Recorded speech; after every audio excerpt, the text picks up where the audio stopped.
এই যে দেখেন আমরা ভূত দেখছি কিন্তু বাস্তবে দেখি না। এই যে দেখো, এই যে ভূত।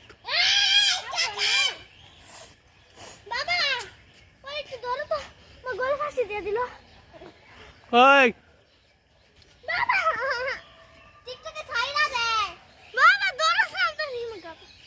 দাঁড়া দেখলে ভূতগুলা কয়জন ডরে জায়গা? একজন, দুইজন, একজন কই? তিনজন। ওরে বাপরে বাপ।